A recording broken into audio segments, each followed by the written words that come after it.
It's game week, everybody. We're getting you ready for the New Mexico Bowl. What's the latest on the recruiting front for BYU as they haul in 2 new commitments from their big recruiting weekend? We'll cover all of that and a whole lot more on today's edition of Locked On Cougars. You are Locked On Cougars, your daily podcast on the BYU Cougars, part of the Locked On Podcast Network. Your team every day.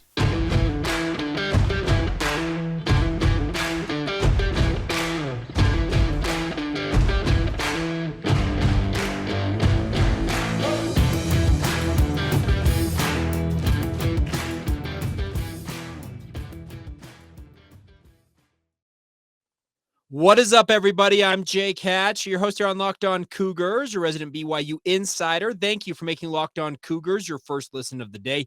Always appreciate you guys checking out the show. We're very proud to be part of the Locked On Podcast Network. And of course, we are your only daily podcast focused on the BYU Cougars. And by the way, the outpouring of questions and concern expressed to me about the lack of a Friday episode, you guys are absolutely amazing. I guess I need to issue a personal apology to Dakota Sainsbury. And Dakota, you're apparently an avid listener. Your uncle, Jason, reached out to me and said that you were upset that I did not have my regular Friday episode out. A number of you expressed similar sentiment on social media. The good news is, as I expressed on the postcast edition after BYU's basketball game on Saturday night, is that equipment issue is in the past and we're back up and running. So Dakota, amongst others, thank you for your continued support. You guys are absolutely phenomenal. It baffles me in so many ways. I guess I shouldn't be baffled about how many of you enjoy this podcast, because there's literally thousands of you who check it out on a daily basis, but it's still, it's humbling in many ways. So thank you for your support. Thank you for reaching out and inquiring what's going on. It really means the world to me. Before we get really into the meat and potatoes of today's show, I do need to mention our title sponsors, our friends over at LinkedIn. LinkedIn Jobs help you find the qualified candidates that you would like to talk to faster. Post your job for free at linkedin.com/lockedoncollege. It's linkedin.com/lockedoncollege to post your job for free. Once again, terms and conditions apply. All right, let's get right to it. It is game week, everybody. This Saturday, BYU takes on the SMU Mustangs down there at University Stadium. I think they've renamed it. They got a sponsor or something like that down in Albuquerque, New Mexico, as part of the New Mexico Bowl. Looking forward to it. I will be traveling down there a Friday morning. So if you happen to be making the trip out to Albuquerque, hit me up. I'd love nothing more than to interact with you guys, say hi, and maybe grab a bite to eat. Who knows? We can see what we can work out with my itinerary. But nonetheless, looking forward to it. Now, BYU is in full game preparation mode. They practice throughout the weekend. Obviously, they take Sundays off, but they did practice on Saturday. They have packed in as many practices as they possibly can, while also anticipating this week's going to be a very busy week for the Cougars. They have practice today, speaking of Monday, as well as Tuesday. Wednesday, they will be in New Mexico with bowl festivities beginning on Wednesday and then carrying on throughout the rest of the week until game time Saturday evening at 5:30 on ABC. So there's why I say it's busy is that's busy in its own right with regards to the recruiting, not the recruiting aspect, that's coming in a minute. With the part of the game preparation mode that BYU is going through, they also have finals going on. Guys are going to have to finish up their schoolwork. Some of them will probably be taking finals while they're in New Mexico if they can't get them finished beforehand. It's a very crazy time. And then also the recruiting front. Jay Hill, BYU's new associate head coach, as well as defensive coordinator, tweeted out last night, I'm going to be recruiting in our backyard. I'm hitting this up to Utah. That is awesome to see because I actually expect Coach Hill to be in New Mexico for the game on Saturday, but I don't think he'll necessarily maybe travel until Friday, maybe even Saturday morning. He'll be out recruiting all week long. I expect the same from Kelly Papinga. We heard from Kalani Sitake that do not expect Jay Hill and Kelly Papinga to be part of the overall game planning and the coaching on the field during the game, unless something's changed. That's what Kalani expressed in the introductory press conference for Jay Hill. But I think that having those two guys hit the recruiting trail while the rest of the staff is intent on getting ready for the game, or what's left of the staff, because as we learned, Ed Lamb has moved on to Northern Colorado. Preston Hadley, who is BYU's ends coach / safeties coach, is going to be his defensive coordinator. There are guys moving on from this job, but there's a number of GAs and analysts who will be stepping up in their spot. I would imagine that Dan Jorgensen probably is going to be leading BYU's defensive line throughout this week and has probably already been doing that since Elisa Tuaki's departure. You're going to have guys like, who am I thinking of? Gavin Fowler probably leading BYU special teams. He was essentially Ed Lamb's right-hand man as a special teams analyst, and he'll obviously have a role to play in that. So There's a big opportunity for BYU on the table as they go into this game against New Mexico. They did get a huge break in that Rashid, the star wide receiver for SMU. I'm forgetting his first name all of a sudden as I talk about it, but he's going to miss this bowl game. He apparently has been dealing with broken toe since late September, has battled through it for 2 straight months. That's got to be pretty brutal as a wide receiver, and he will not be playing in this game. This is a guy who had 1,300 plus yards, almost 100 receptions on the year.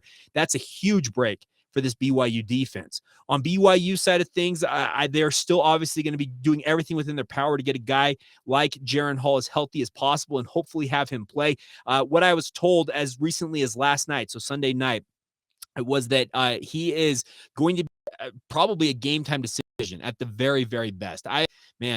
It seems like BYU wants everything to work out where he can play in potentially his final game as a Cougar and have it go the way that he would like to. But it sounds like he is really, really working hard at rehabbing as hard as possible. But they also are getting themselves ready with regards to what other options they may have to do. I can report that Finnegan, the transfer from Boise State, he has been cleared. He has been practicing, and it's actually him and Soljay Maiava-Peters as the 1-2 at quarterback without Jaren Hall in practice. I honestly don't think if Jaren Hall plays in this game, it's going to be the same type of situation going in to Notre Dame where he didn't practice the entire week, shows up on game day, potentially gets shot up, and they goes out there and tries to do what he can and play his absolute best.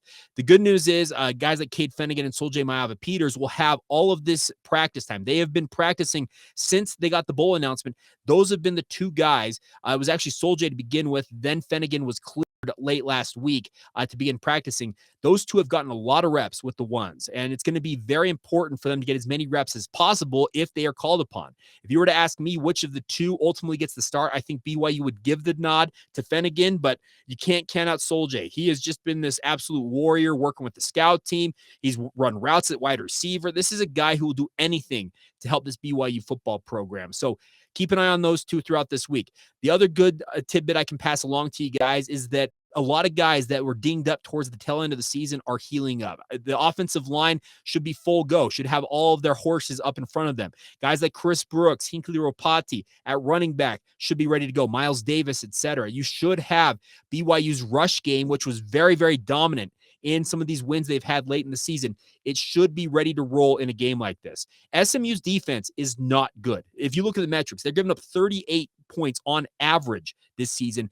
BYU, if they have to go with a Cade Finnegan or a Soljay Maiava-Peters at quarterback, I would venture a guess that BYU is going to tell Chris Brooks, Hinckley Ropati, Miles Davis, whoever it is at running back, no matter who it is, they're going to tell them, buckle that chin strap up, son. You're running the ball today, and we're going to run it down their throat because they want to make this game as easy as possible on a guy like Cade Finnegan or Soljay Maiava-Peters. You do not, and I would encourage BYU not to put this game on the arm of either one of those young men. If you have to, okay, if you get behind, maybe that's a different story.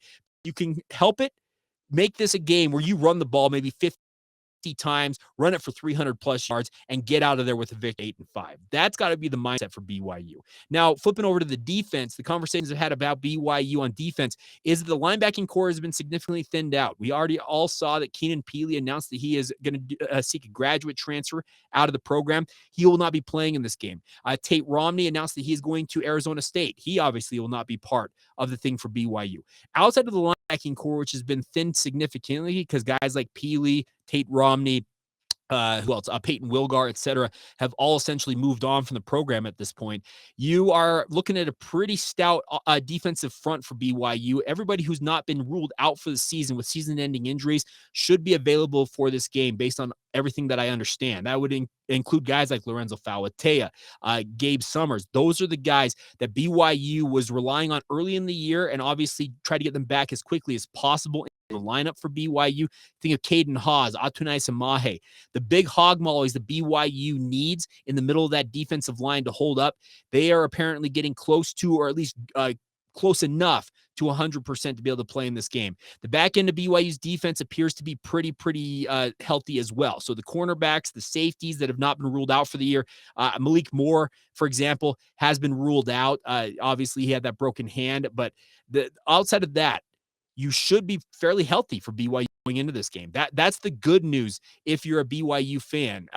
Like I said, you're getting a break without Rasheed playing in this game from SMU, their star wide receiver, but it's a plenty dangerous SMU offense even without him in that lineup. So this still could be very much a shootout, but it could be a very different looking shootout. It could be SMU slinging it all over the field. Meanwhile, BYU is gobbling up 5, 6, 7 minutes every time they possess the ball and just stuffing it down SMU's throat. And that's not necessarily a bad thing. The biggest thing for BYU in this game is win the football game. They have a bad taste of how badly they melded in last year at that Independence Bowl against UAB, and they are intent on not letting that happen again this year. And only time will tell if they ultimately can succeed in that quest. But everything I'm hearing is BYU's pretty locked down on this game. They're not thinking about, we're going to New Mexico. Okay, nothing against New Mexico, but it's not a game. It's not a destination that's going to have guys distracted. Hawaii, going to Florida, warm weather locales, that may have some guys thinking of surfing and that type of stuff. New Mexico has none of that. So I think BYU, this is all business. This is a business trip for them. They will obviously celebrate and have some fun with the bowl festivities, but the full focus is winning on this. The full focus is on winning this football game. That's what BYU is going after, and I think that's a positive if you're a Cougar fan. All right, so that's obviously some good news on the actual personnel front, the bowl game front. We also got good news from the weekend in BYU's recruiting. It came in the way of 2 commitments coming out on Sunday. We'll talk about that, as well as one high-profile visitor. A number of you have expressed concern that BYU is apparently not working hard enough in the portal. Got some good news for you. It's out there on social media. I can confirm the news. We'll talk about all of that here in just a moment. First, though, a word on our friends over at LinkedIn. They have been a big partner of ours all season long here on Locked On Cougars and the Locked On College channel. But these days, every new potential hire can feel like a high-stakes wager for your small business. You want to be 100% certain that you have access to the best qualified candidates available, and that's why you guys need to check out our friends over at LinkedIn Jobs. LinkedIn Jobs is helping find the right people for your team faster and for free. And the best part is they can help you finish up this year strong and get you started in Q1 next year strong as well. That's what LinkedIn Jobs is here for, guys. Go create a free job post today, and the best part is then you add that job in the purple hashtag hiring frame to your LinkedIn profile to help spread the word that you're hiring. They feature simple tools like screening questions, make it easier to focus on candidates with just the right skills and experience so you can quickly prioritize who you would like to interview and hire. And is why small businesses are rating LinkedIn Jobs #1 in delivering quality hires versus leading competitors. So what you got to do, my friends, is go to LinkedIn Jobs. They're helping find the qualified candidates that you want to talk to faster. Post that job once again for free at LinkedIn.com/LockedOnCollege. That's LinkedIn.com/LockedOnCollege to post your job for free. Terms and conditions apply. All right, let's talk about BYU recruiting. Good news on the recruiting front for BYU this weekend came in the form of a defensive back and a defensive lineman committing to the BYU football program. The defensive lineman is a local product, Talitu'i, Pututau, out of West High School. And I reached out to some people. Talitu'i was a guy I was actually scheduled to call a West High football game this season. It didn't work out that way. I got shifted over to another game. But what I have seen of his film, his reputation, I think this is actually an under-the-radar pickup for BYU because last name, if it sounds familiar, it should. His older brothers, as well as his cousin, are all currently or have gone through the University of Utah football program. Yes, you're thinking of the Hawaii Pututaus, the Tennessee Pututaus, Fua Pututau. Think of all the Pututaus that Utah has had in their program recently. Well, Talitu'i is their relative. He's the younger brother of Hawaii and Fua Pututau, if I'm not mistaken, and he has picked the BYU football program. I dreamt, and I wanted so badly for a guy like Fua Pututau to play for BYU.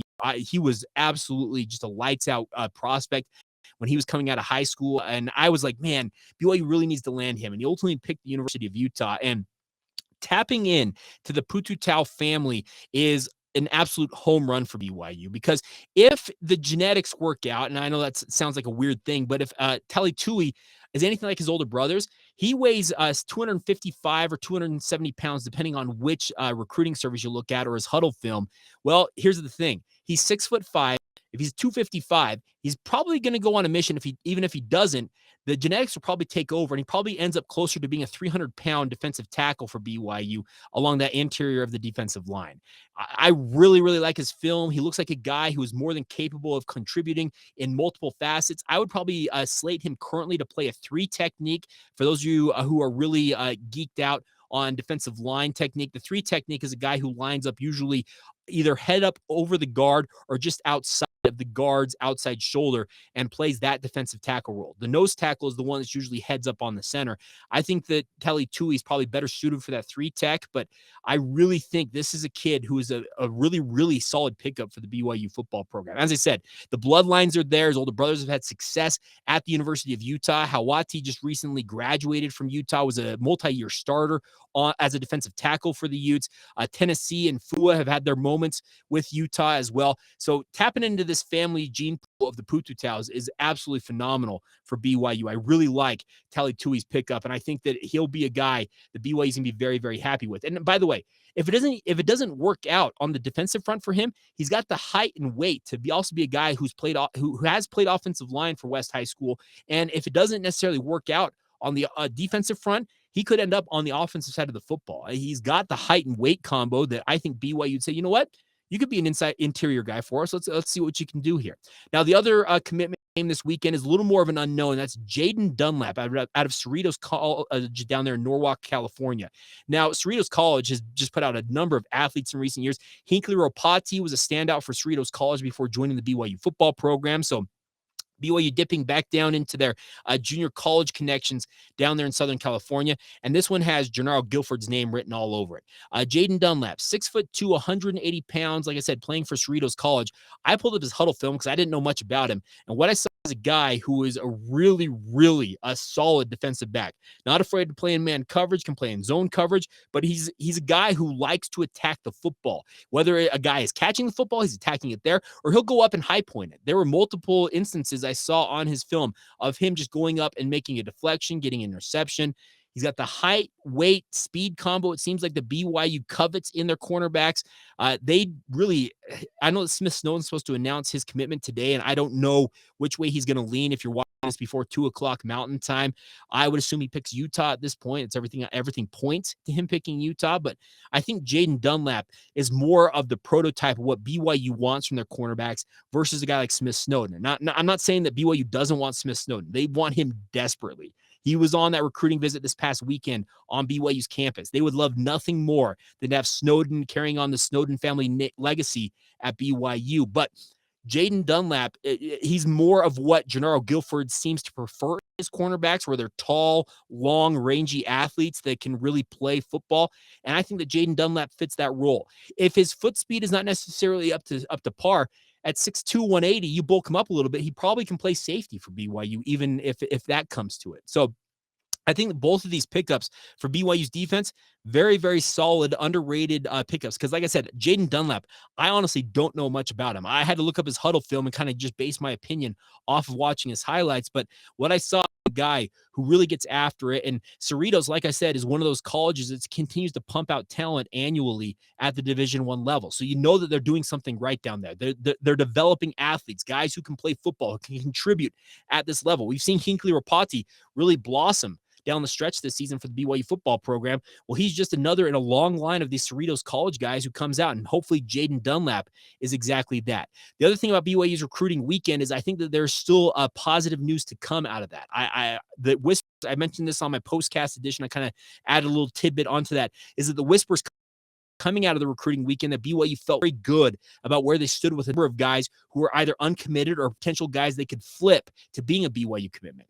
Only time will tell if they're ultimately successful in doing that, but it seems like BYU is pretty bullish on the impression they have either made or were making over the weekend on these young men, and that's always a good thing. Now, the final note on the recruiting front is I can confirm, and it doesn't really need to be confirmed because it's been out there enough, that whether there's fire.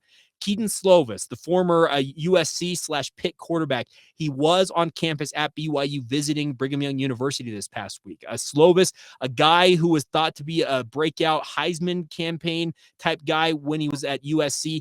It really never came to that. He was ultimately benched, then transferred to Pitt. Didn't have that great of a year this year. Was in an offense that really favored the rush game over the passing game. So I think that BYU, I'm going to trust Aaron Roderick when he goes about his evaluations here. He believes that Kedon Slovis has the quote-unquote it factor to run BYU's offense.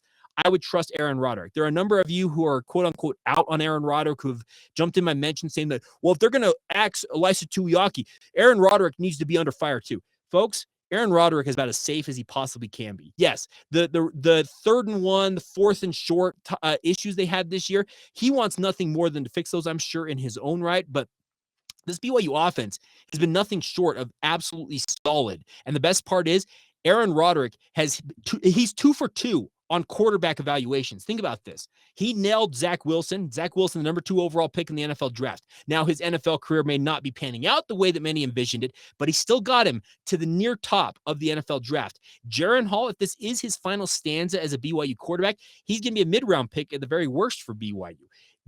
You cannot argue with the track record that Aaron Roderick has right now in developing BYU quarterbacks. He's done a phenomenal job doing that. And if Kedon Slovis is one of those guys he's identified as a guy he thinks can lead this BYU offense, I would trust him to bring him in.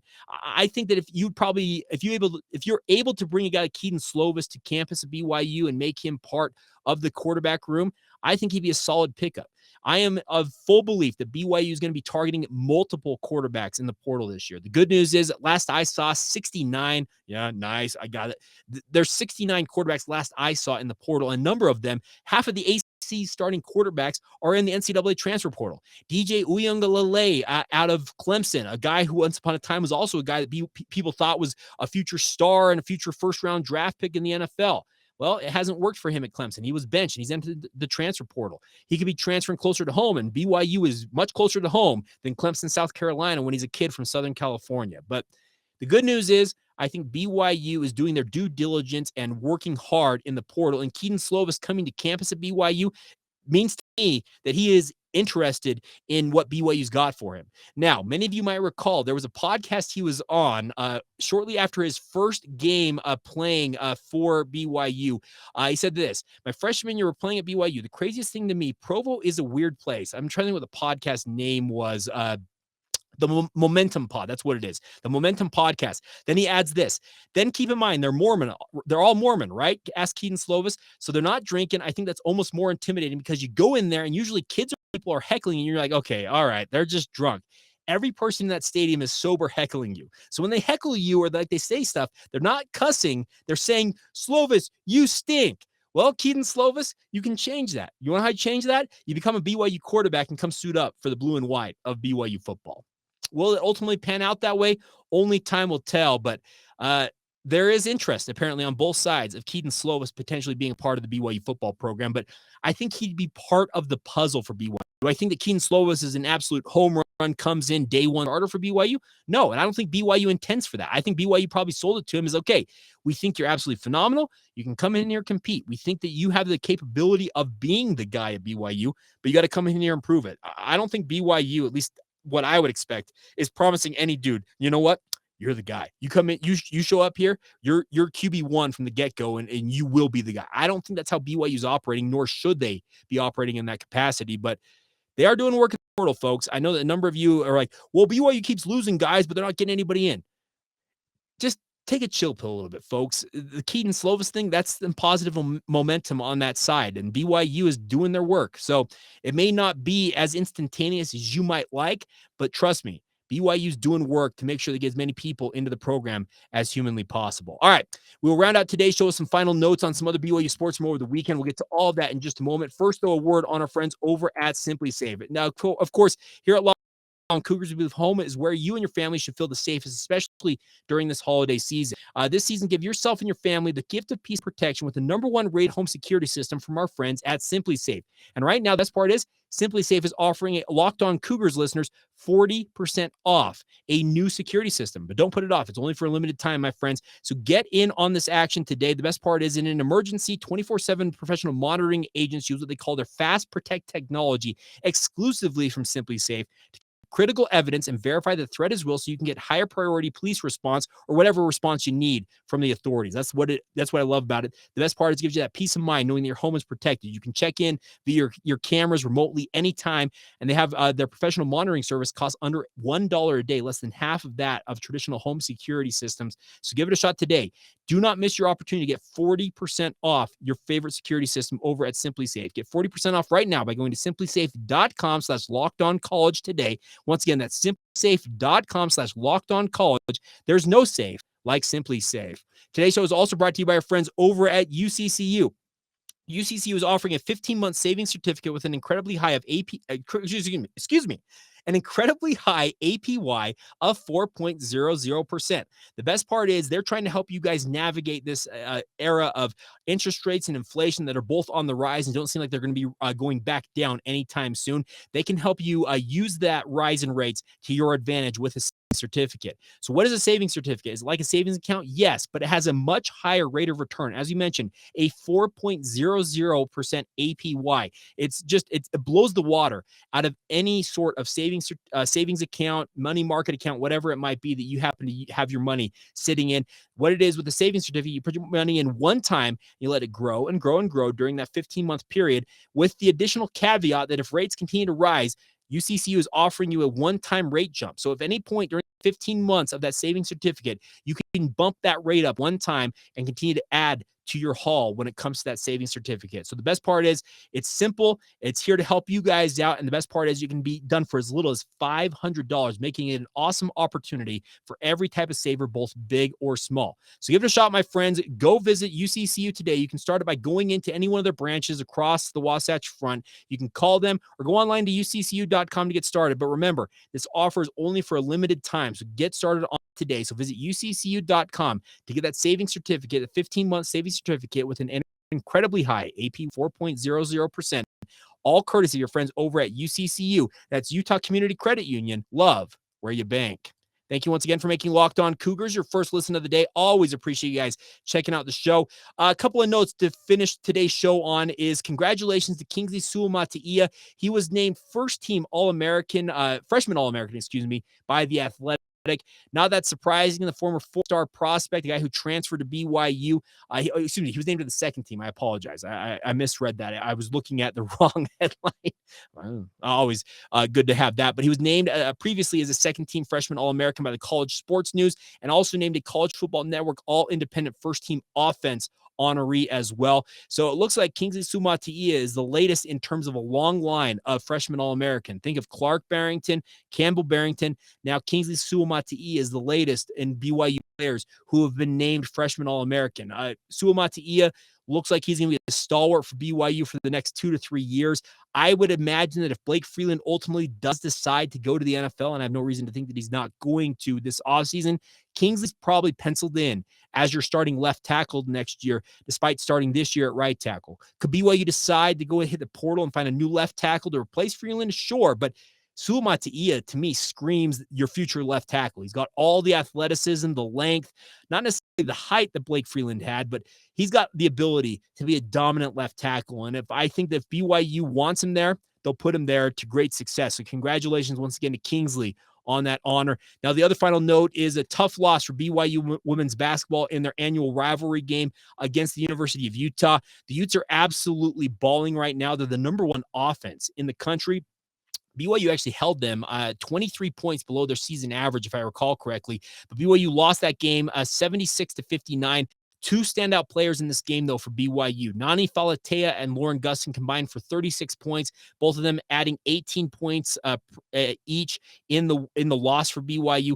Falatea came 2 points shy of a career high with her 18 points and 9 of 21 shooting for BYU. And then Gustin recorded her 10th consecutive double-double with 18 points and 15 rebounds. The junior now leads the nation in double-doubles and is ranked third nationally in rebounds per game. So BYU, not necessarily the season they anticipated coming to this point. They're 4-6 on the year, but they are now going to get ready for West Coast Conference play. That begins this week when they take on, it's 2 games on the 17th. So yeah, later this week, they're going to take on Gonzaga December 17th at 2 o'clock Pacific time. That'll be 3 o'clock Mountain time. That game will be streamed live on the WCC network. The best part is if you happen to be watching that game, I have a sneaking suspicion that a lady by the name of Amanda Smith, she's probably going to be calling that game. Former news radio and sports radio employee here along the Wasatch Front. I've gotten to know her. She actually worked with the Utah Jazz broadcast for a long time. She's now living up in Spokane, doing a lot of work like this, and I would imagine she's probably going to be on the call for that game on the WCC network, but stay tuned for that. But tough loss for BYU, but hopefully they can get things going in conference play and get back to 500, if not beyond that, when it comes to WCC action. All right, that's going to do it for today's show. A big thank you once again for your support of the podcast. As always, you guys are absolutely remarkable, phenomenal, great people out there. And thank you for tuning in every day and supporting this podcast. Thank you for making us your first listen. I want to encourage you guys now to make your second listen, our friends over the Locked On Sports Today podcast. It's the way to catch up on everything going on in sports, whether it's the NFL, NBA, MLB, NHL, college sports, and beyond. They've got you covered every single day with Locked On Sports Today. It's free and available wherever you get your podcasts, just like this one, also available on YouTube. Until tomorrow, have a great rest of your day. Oh, by the way, Clark Barrington show tomorrow. Maybe his final check-in before the bowl game. We'll get together with him on tomorrow's show, so join us then. This has been the Locked On Cougars podcast. See ya.